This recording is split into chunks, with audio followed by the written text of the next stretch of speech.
식당에 갔을 때 우리가 거의 주목하지 않는 것 중에 하나가 바로 음식을 담는 그릇입니다. 식당에서 가장 중요한 건 당연히 음식이기 때문에 음식을 담는 그릇은 잘 보이지 않죠. 혹 예쁜 그릇을 좋아하는 자매들은 몰라도 형제들은 제육볶음을 담은 그릇이 유리인지 플라스틱인지 스테인리스인지 꽃이 그려져 있는지 용이 그려져 있는지 알게 뭐야, 그거 알아서 뭐 하겠어요. 알 필요가 없는 거죠. 그러나 자주 그릇은 우리가 음식을 담는 이상의 역할을 자주 하곤 합니다. 음식이 가장 맛있어 보이게 하기 위한 역할이 그 그릇의 역할이에요. 그래서 어떤 음식이 진짜 맛있어 보인다면 그건 이제 음식 자체의 비주얼이 당연히 있겠죠. 네, 당연히 맛있어 보이기 때문이겠죠. 뭐 플레이팅 때문이기도 하겠지만 어느 정도 아무도 모르는 그 그릇의 공이 있어요. 그릇의 역할이 있어요. 이건 우리도 잘 아는 이야기입니다. 내가 좋아하는 사람이 생겼어요. 이걸 전하려고 해. 카톡이 적절할까요? 편지가 적절할까요? 어떤 것이든 중요한 내용이니까 같은 내용 할 거예요. 그러니까 카톡이든 편지든 상관없나요? 질문 자체가 트래쉬죠. 네. 카톡과 편지 각각의 형식에 담긴 메시지가 있어요. 카톡이라는 것 자체의 메시지가 있고 편지라는 것 자체의 메시지가 있어요. 그 메시지의 내용과 무게가 전혀 달라요. 그걸 우리에게 적용한다면 우리도 같은 내용의 이야기를 하더라도 그 이야기를 어떤 식으로 이야기해야 할지를 고민할 때가 많아요. 혹시 고민하지 않는 청년들은 고민하셔야 합니다. 네, 고민해야 돼요.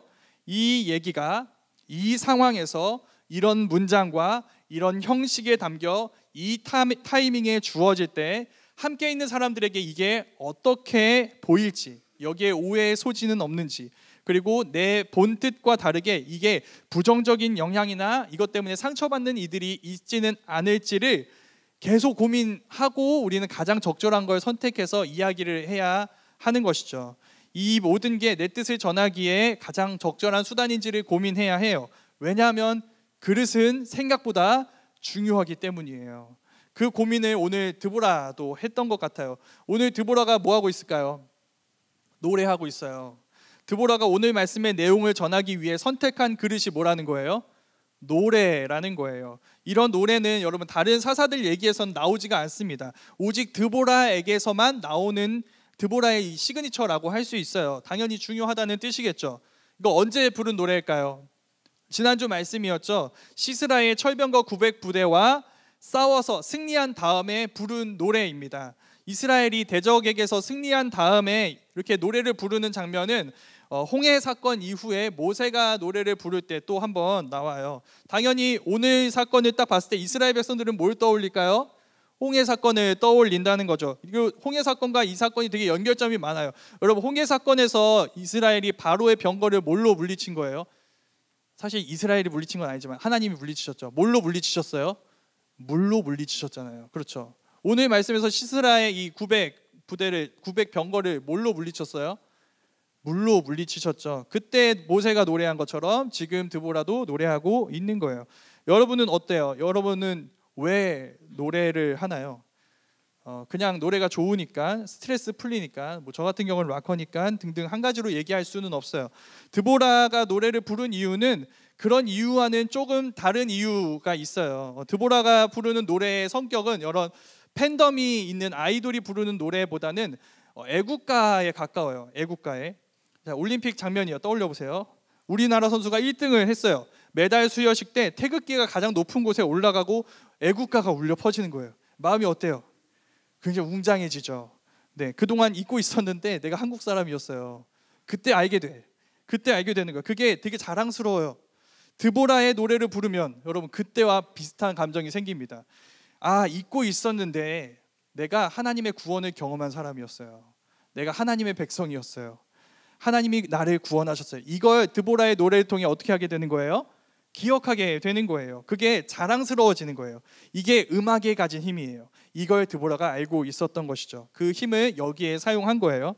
또 하나 드보라가 사용한 음악에 또 다른 힘이 있습니다. 우리 시험 공부할 때 많이 썼던 방법이에요. 여러분, 안 외워지는 내용 어떻게 외워요? 노래로 만들죠. 그렇죠. 왜 알파벳 노래가 있겠어요? 노래를 부르면 잘 외워지니까. 그 암송이 드보라가 노래를 만들어 부르고 그 내용이 이 성경에 있는 목적이에요. 어떻게 하라는 거예요? 기억하라는 거예요. 이 노래를, 이 구원을, 이 노래에 담긴 구원을 오늘만 기억하지 말고 앞으로도 이 노래를 부르면서 계속 기억하라는 거예요. 그리고 이 노래를 통해 누구에게 전해주라는 걸까요? 이 사건에 직접 경험하지 않았던 너의 자손들, 너의 아들, 너의 후손들에게도 기억하라는 거예요. 그 후손들만 기억하라는 게 아니에요. 그들과 같이 하나님을 바라는, 앞으로 하나님의 백성이 될 모든 사람들에게 이 노래에 담긴 하나님의 구원을 기억하라는 거예요. 그걸, 그러니까 진짜 드보라는 우리를 위해 이 노래를 만든 거예요. 결국 본다면 이 노래를 계속 우리가 부르고 하나님의 구원을 기억하게 하라고 이 노래를 만든 것이죠. 더 나아가서, 그래서 본문은 이 노래를 부르고 더 나아가 우리가 그런 노래가 되라고 권면하고 있어요. 우리가 그런 노래가 되라. 이건 뭐 그냥 낭만적이고 그냥 화려해 보이지만 별 의미는 없는 수사가 아니에요. 우리가, 여러분, 노래를 부를 때 1차 청중이 누굴까요? 우리 자신이에요. 우리 자신이 1차 청중이에요. 그래서 우리는 누구보다 우리가 부르는 노래에 설득될 수밖에 없어요.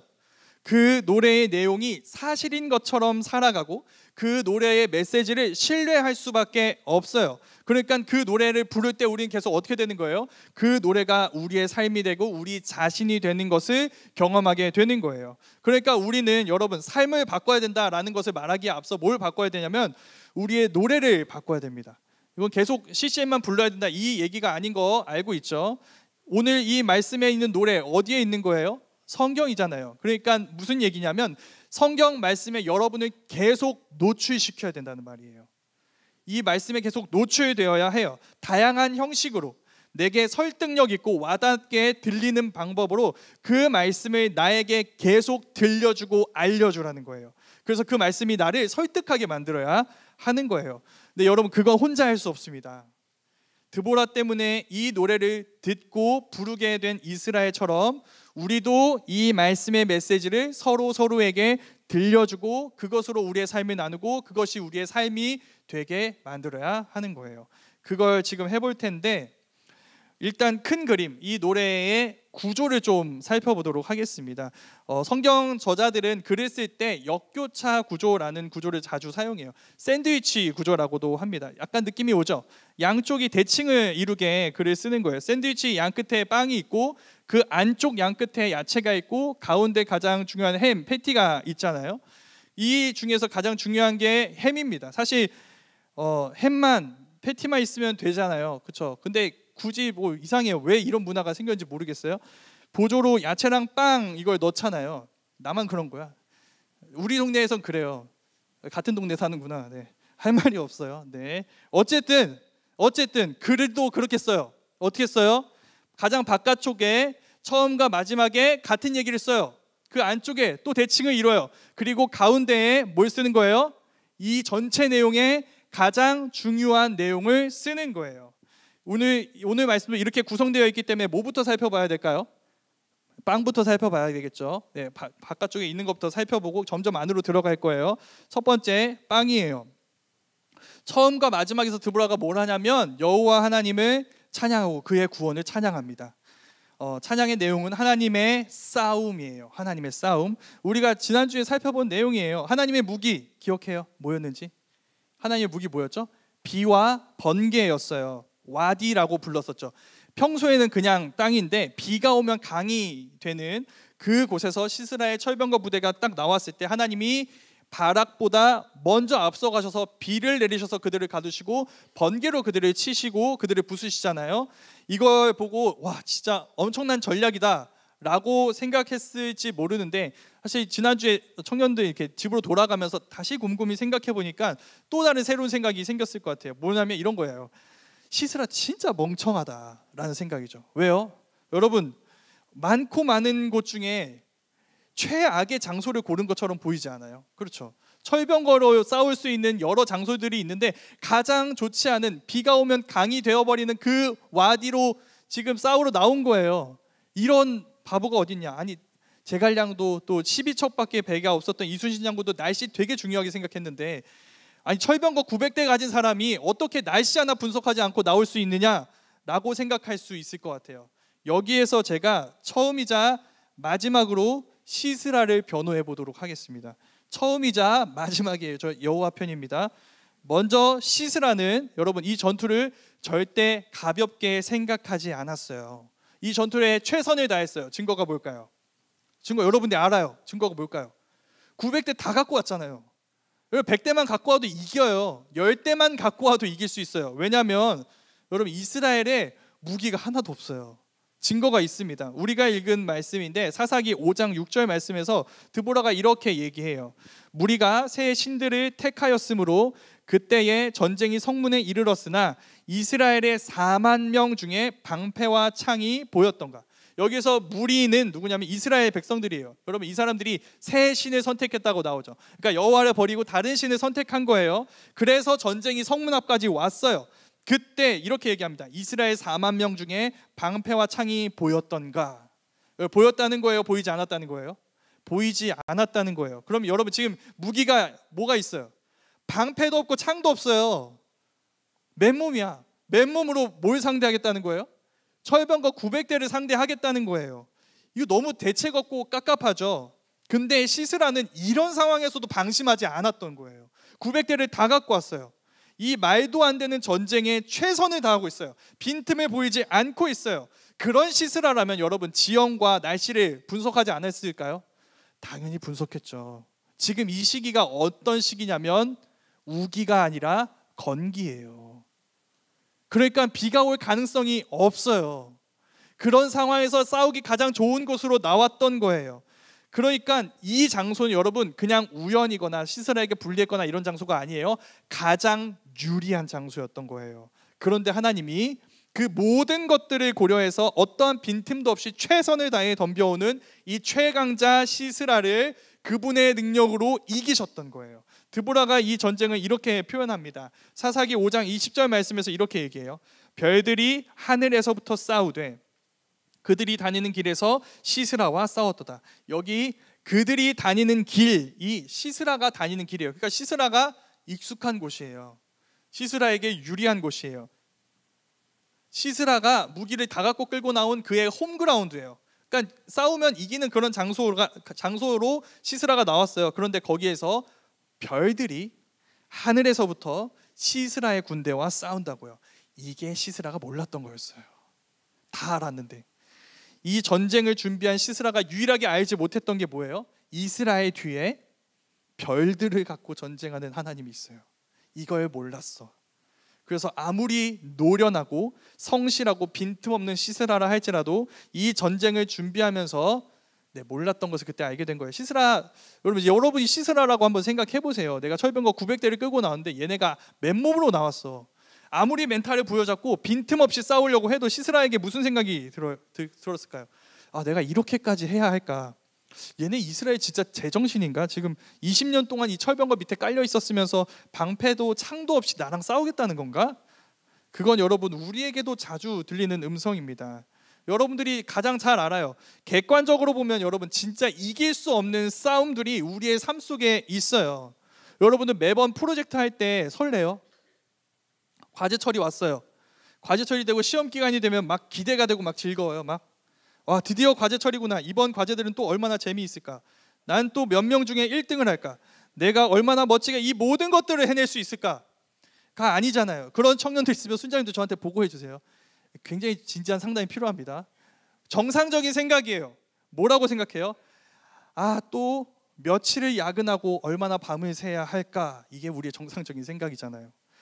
태어나면서부터 출발점이 다른 사람들과 엔진이 다른 상태에서 그런 존재 자체 이유로 이길 수 없는 싸움을 해야 하는 게 우리의 운명인 것 같아요. 그러니까 시스라의 분석이 맞아요. 철병거 900대가 있으니까 시스라는 나올 수 있지. 싸워볼 만하지. 근데 방패나 창이 하나도 없는 이스라엘은 나올 수 있어요? 없어요? 정상적인 생각이라면 나올 수가 없어요. 숨어 있을 수밖에 없어요. 드보라의 노래 보잖아요. 그럼 여러분 시스라가 이 전쟁만 보고 있지 않아요.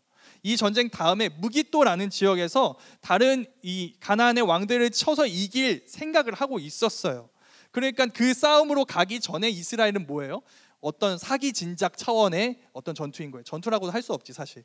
그러니까 우리가 얼마나 강한지 좀 힘을 얻어서 그 싸움으로 가자. 이게 시스라의 계획인 거예요. 시스라는 여러분 승리하는 꿈을 꿀 수 있죠. 그렇죠. 이스라엘은요? 이스라엘은 지금 이 상태에서 무슨 꿈을 꿀 수 있어요? 뭘 가졌다고 꿈을 꿔요? 그게 우리 청년 시기가 되어버렸죠. 20대, 30대는 이제 여러분 원대한 꿈을 꾸고 그 꿈을 이뤄가는 과정이 아니라 우리의 꿈을 현실에 맞게 접어가는 과정이 되어버렸잖아요. 이제 20대도 아닌 것 같아요. 중고등학교 때부터 그런 것 같아요. 중고등학교 학생들이랑 만나니까 올라가면 올라갈수록, 나이가 들면 들수록 아직 어린 상황에서도 정말 치열한 싸움인 게 우리의 현실인 건 여러분 맞습니다. 근데 제가 솔직하게 여러분한테 말해볼게요. 근데 사실 솔직하게 말해서 제 눈으로 봤을 때는 그래도 여러분은 많은 것을 가진 사람이라고 저는 보여요. 여러분은 제가 갖고 싶었던 과거를 갖고 있고 그 과거를 지금 살고 있는 사람들이기도 해요. 그런데 그렇다고 여러분의 삶이 쉽다고 저는 절대 말할 수가 없습니다. 올라가면 또 다른 언덕이 있고 넘어가면 또 다른 난관이 기다리는 건 저나 여러분이나 거의 모든 사람들에게 주어진 삶의 저주 같아요. 성경이 근데 이야기합니다. 하나님은 그런 시스라의 세상, 철병거의 세상을 뚫고 들어와서 별들의 전쟁을 일으키시는 분이세요. 우리가 그 하나님을 믿고 하나님을 인정하는 순간 여러분 싸움의 판도가 달라지게 됩니다. 우리의 싸움은 우리 대 시스라인 것 같아요. 근데 그게 아니잖아요. 지금 시스라의 상대가 누구예요? 하나님이에요. 하나님과 시스라의 싸움이에요. 그럼 우린 뭔데요? 우리는 하나님과 시스라의 싸움에서 하나님 편에 서는 싸움을 하고 있는 거예요.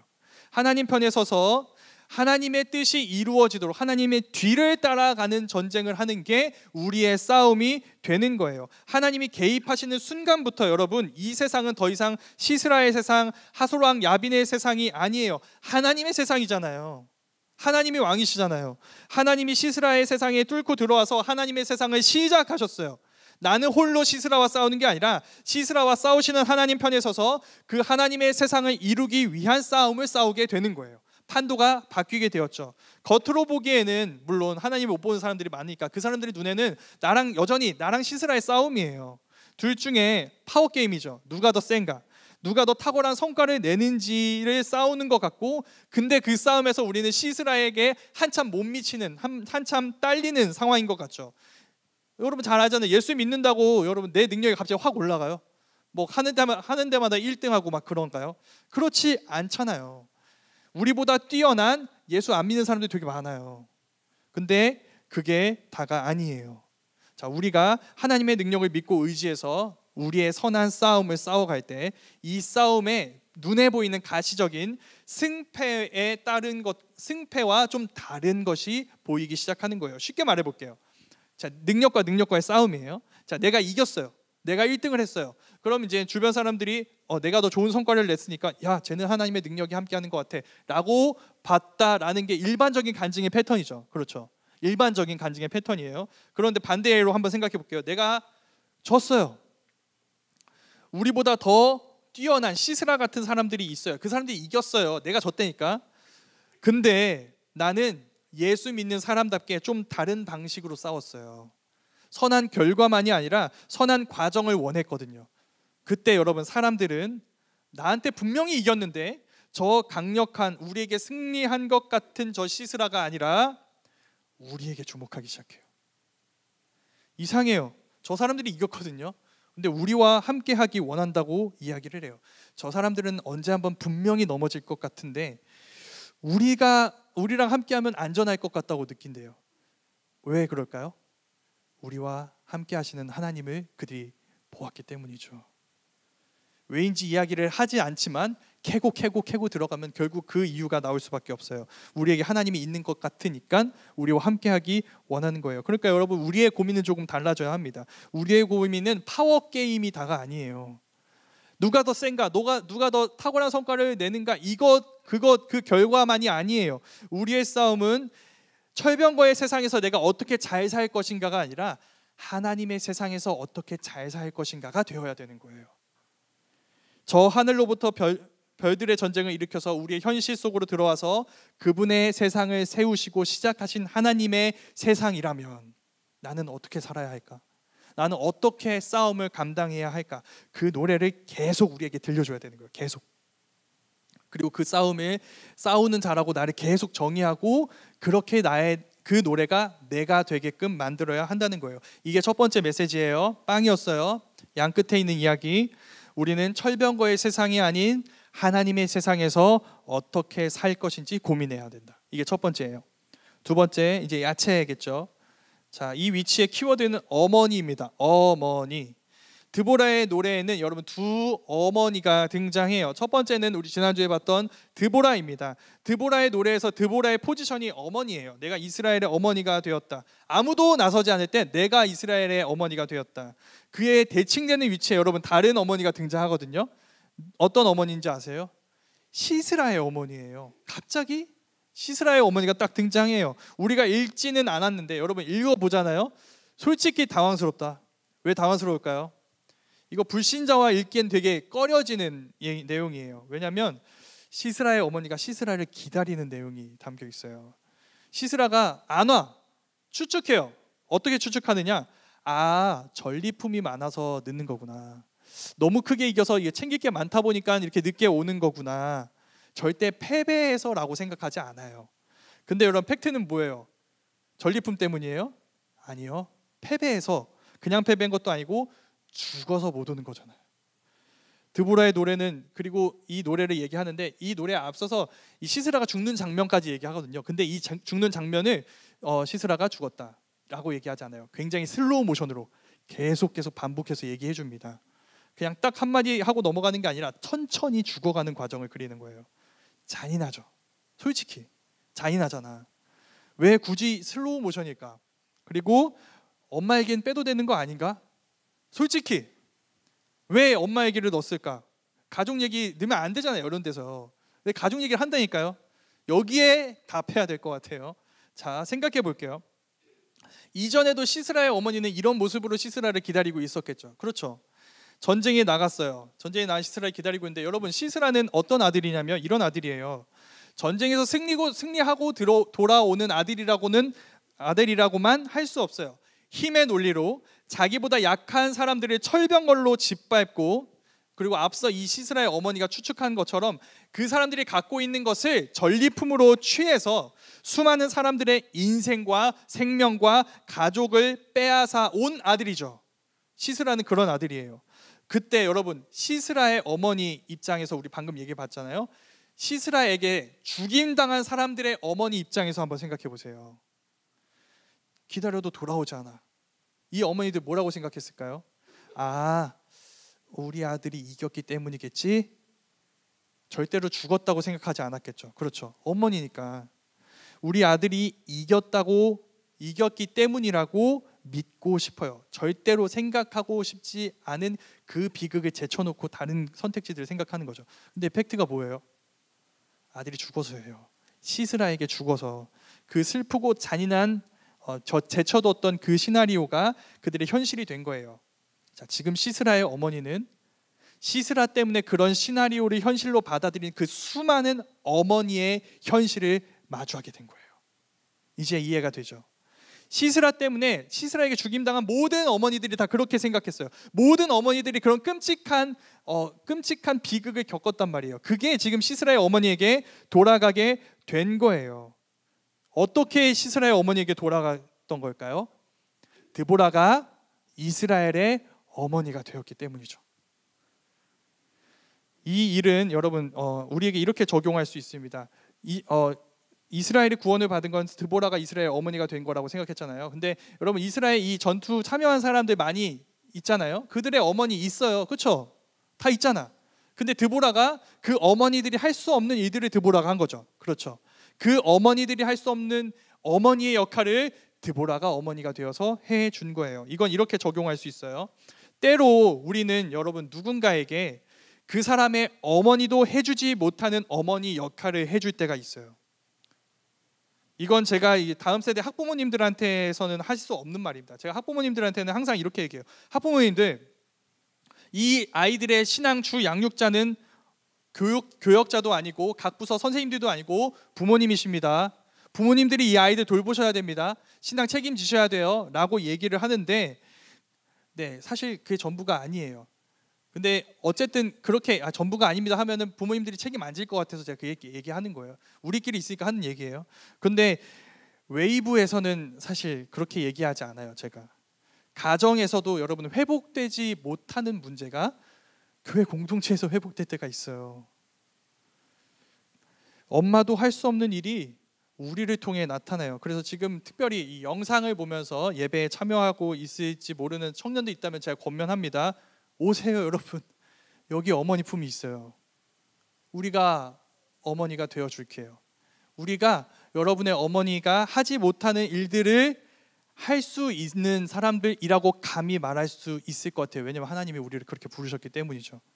교회를 성도의 어머니로 부르셨어요. 그게 우리들이에요. 그래서 이게 두 번째 메시지입니다. 여러분, 하나님은 우리를 어떻게 부르셨어요? 서로의 어머니로 부르셨어요. 그러니까 그 품으로 돌아오라는 거예요. 이게 두 번째 메시지예요. 마지막 세 번째, 이제 드디어 햄이에요. 가운데 메시지예요. 이 노래의 중심에서 드보라가 이 전쟁의 어두운 면에 대해서 이야기를 해요.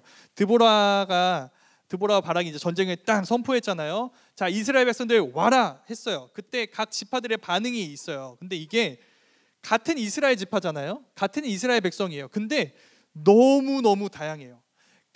똑같이 철병거 아래 학대를 받은 20년 동안 학대를 받은 사람들인데 이 철병거에 대한 해석이 다르고 이 전쟁에 대한 해석이 달라요. 다양하게 반응해요. 그게 무슨 말일까요? 다 전쟁에 참여한 건 아니라는 뜻이에요. 전쟁에 참여한 지파는 에브라임, 베냐민, 므낫세 반지파, 스불론, 이사갈, 납달리 지파입니다. 근데 여기서 특별히 스불론, 납달리 지파는 죽음을 무릅쓰고 이 전쟁에 참여했어요. 근데 르우벤 지파, 므낫세 반지파, 갓 지파를 포함한 길르앗 주민들, 단 지파, 아셀 지파는 참여하지 않았습니다. 참여하지 않았어요. 다양한 이유가 있어요. 일단 르우벤 지파 처음에는 동정심을 보였어요. 그래, 참여해야지, 전쟁 가야지. 근데 이 사람들 목축업을 했거든요. 목자의 피리 부는 소리를 듣고 이 전쟁에 참여하지 않아요. 왜? 이거 목축업이 더 급한 것 같아. 여기에 영향을 받을 것 같아, 내가 전쟁에 가면. 그래서 참여하지 않았던 거예요. 길르앗과 단, 아셀은 미동조차 하지 않습니다. 그러니까 처음부터 마음이 없어요. 길르앗은 요단 동편에 있거든요. 그러니까 요단강 건너편에 있어요. 그럼 건너와야 돼요. 건너지도 않아요. 그리고 단 지파는 조선 사업을 합니다. 배 움직이는 이 무역을 하는데 이것 때문에 안 가고 해변가에 있던 아셀 지파는 이 전쟁을 자기 전쟁으로 여기지 않아요. 안 싸워요. 내가 싸울 전쟁이 아니야 라고 얘기를 해요. 공통점이 무엇일까요? 나는 이스라엘 지파가 아니라고 생각해요. 이들의 모습이 우리에게 낯선 얘기일까요? 아니죠. 많은 사람들이 교회와 멀어질 때 이 지파들의 목소리를 들려줘요. 그들이 했던 얘기를 똑같이 반복해요. 다른 게 더 중요해 보여요. 그리스도인 교회는 나의 정체성은 아니라고 생각해요. 누군가 나서서 싸우면 되지, 누군가 맡아서 봉사하면 되지, 그건 내가 할 일이 아니야. 이 얘기들이 저는 그냥 나쁘다고 할 시기는 이제 지났다고 생각해요. 다른 얘기를 해보려고 합니다. 여러분, 이 핑계들의 근저에는 다 뭐가 있는지 아세요? 하나님이 요청하시는 선한 싸움이 즐겁지 않다는 게 깔려 있어요. 용어부터가 여러분 싸움 전쟁이에요. 누가 싸움 전쟁을 좋아해? 그것도 여러분 철병거 900대랑 싸우잖아요. 이거 어떻게 싸워? 그러니까 가고 싶지 않은 거예요. 가고 싶지 않으니까 다양한 이유들이 되는 거죠. 그런데 여러분, 최초에, 이건 조금 약간의 반전인데, 최초에 하나님이 이 전쟁을 시작하실 때 바락을 부르시거든요. 드보라를 통해서. 근데 그때 이렇게 되어 있습니다. 싸움이라는 말이 없어요. 사사기 4장 6절에서 7절 말씀인데 이렇게 되어 있어요. 제가 읽어보겠습니다. 드보라가 사람을 보내어 아비노함의 아들 바락을 납달리 게데스에서 불러다가 그에게 이르되 이스라엘 하나님 여호와께서 이같이 명령하지 아니하셨느냐? 자, 너는 납달리 자손과 스불론 자손 10,000명을 거느리고 다볼산으로 가라. 자, 그 다음이에요. 내가 야빈의 군대장과 시스라와 그의 병거들과 그의 무리를 기송강으로 이끌어 내게 이르게 하고 그를 내 손에 넘겨주리라 하셨느니라. 자, 명령 요약하면 이거예요. 가라예요. 왜 가야 하나요? 줄 거니까. 무슨 말인지 알겠어요? 싸움에 참여해야 되니까가 아니에요. 내가 그들을 너에게 줄 거야. 내가 승리할 거야. 그걸 네가 누려야 된다고 얘기하는 거예요. 그러니까 하나님의 명령은 뭐예요, 여러분? 싸우라는 명령이 아니에요. 어떤 명령인가요? 이 승리에 참여하라는 명령이에요. 이 승리를 너의 걸로, 너의 승리로 여기라는 명령이에요. 이건 여러분 복음의 메시지가 바로 이런 메시지입니다. 여러분, 우리 삶에 다 저마다의 선한 싸움이 있어요. 여기에 싸움이 없는 사람들이 어디 있겠어요? 예수 믿어서 다르게 살아야 된다는 가르침, 이 부담이 늘 우리 안에 있잖아요. 이 세상의 가치를 따라가고 싶지만 이제 거기에 저항하고, 문화의 목소리가 우리 안에 들어오는 것에 반대해서 우리는 저항하고 분투하고 있잖아요. 싸우고 있어요. 근데 싸우고 있는데 결과가 안 나온 것 같죠? 싸우고 있으니까, 아직 싸우고 있으니까, 아직 승리한 게 아니니까. 그렇지 않습니다. 예수님이 하신 말씀이에요. 요한복음 16장 33절 말씀에서 이렇게 말씀하십니다. 이것을 너희에게 이르는 것은 너희로 내 안에서 평안을 누리게 하려 함이라. 세상에서는 너희가 환난을 당하나 담대하라. 내가 세상을 이겨노라. 너희에게 환난이 있을 거다. 근데 걱정하지 마. 내가 세상을 이겼다. 이게 우리의 현실이에요. 우리에게 환난이 있어요. 근데 여러분, 그건 아직 승부가 끝나지 않았기 때문이 아니에요. 우리는 이 환난을 견뎌내서 이겨내야 하는, 이기는 이 승리를 이루어야 하는 사람이 아니라 이미 이겼기 때문에 이 환난을 견뎌내는 사람들이라는 거예요. 어쨌든 현실은 환난이니까 달라진 거 없는 거 아닌가요? 그렇잖아요. 여러분, 우리가 견뎌내서 이겨야 한다면, 여러분, 만약에 우리가 중간에 무너졌어요? 그럼 이긴 거 아니네? 패배한 거네? 일어날 수 있을까요? 아니요, 일어날 수 없어요. 왜? 상대가 나보다 강하다는 게 이미 판명이 됐잖아요. 나는 싸울 수 없는 사람이에요. 이길 수 없는 상대예요. 그러니까 두려워요. 왜? 언제 무너질지 모르니까. 이 한 번의 실패로 내가 끝나버릴 거라고 생각하니까. 모든 것이 무엇에 달렸어요? 나에게 달려있어요. 나의 성실함, 나의 선택, 나의 능력에 모든 것이 달려있어요. 근데 여러분, 이미 승리했다면 난 이 실패로 무너지지 않을 거예요. 내 승리는 누구에게 달려있어요? 나한테 달려있는 게 아니에요. 하나님께 달려있잖아요. 예수님이 이미 승리하셨다니까. 그러니까 예수님이 나를 책임지신다니까. 내 삶을 책임지시는 게 내가 아니라 예수님인 거예요. 그러니까 여러분, 우리가 예수님의 승리로 지금 나아가고 있고 이미 얻은 결과로 향해 나아가고 있다면, 여러분, 지금 내가 만약에 무너졌다 할지라도 일어날 수 있어요. 왜? 지금 무너진 걸로 끝난 게 아니잖아요. 난 거기로 가고 있어요. 거기가 끝이에요. 하나님이 나를 승리로 이끄는 과정 중에 이 실패를 만났을 뿐이에요. 그러니까 일어날 수 있는 거예요. 그러니까 이 실패를 어떻게 보면은 사랑할 수도 있어요. 왜? 이 실패를 통해 나는 점점 더 성장하게 되고, 그리고 그 승리에 더 가까워지게 되고, 더 승리를 향해 가까이 나아가게 되니까. 그러니까 견뎌낼 수 있는 거예요. 오늘을 견뎌낼 수가 있는 거예요. 우리가 만나는 이 세상, 온갖 생존과 경쟁에 치이며 사는 하루하루 속에서도 우리는 알아요. 이 이야기로 내 삶이 끝나지 않을 거예요. 우린 승리로 나아가고 있어요. 이미 승리하신 주님의 승리로 나아가고 있는 거예요. 그 승리를 향해 모든 것이, 내가 만나는 모든 것은 그 승리를 향해 나아가는 과정이고, 그 길을 주님이 먼저 가셨고 지금 그 길을 가고 있는 나와 함께 하신다고 우리는 이 순간을 해석할 수 있게 되는 것이죠. 그게 오늘 말씀의 결론입니다. 우리 모두가 그 사실을 기억하며, 우리 모두가 지금 선한 싸움으로 우리를 부르시는 주님을 넘어서 이미 승리하신 주님의 은혜로 나아가고 있다고 우리의 현실을 해석해야 된다는 것이죠. 이미 주님께서 승리하신 그 자리로 나아가고 또 주님이 우리를 책임지셔서 우리를 이끌고 계시는 그 삶의 여정에서 주님이 예비하신 은혜들을 만나는 것, 그게 하나님이 우리에게 하신 명령인 거예요. 우리 모두가 그 여정에 함께 할 수 있기를 소망합니다. 우리 주 예수 그리스도께서 우리가 이길 수 없는 것처럼 보이는 시스라와 야빈을 이기셨고 그 승리를 우리에게 주셨기에 우리가 오늘을 어떻게 살아야 할지를 고민하고, 그 하나님의 나라 백성답게 어떻게 살아야 될지를 고민하고, 함께 드보라의 승리의 노래를 들려줄 수 있는 우리 모두가 될 수 있었으면 좋겠습니다.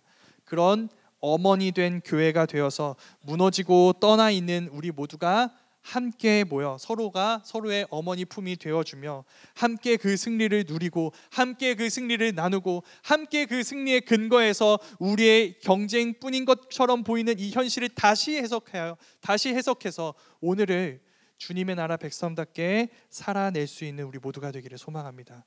그래서 우리 모두가 주님이 우리를 이끌고 계시는 그 승리 가운데 모두가 함께 나아갈 수 있기를 간절히 소망합니다.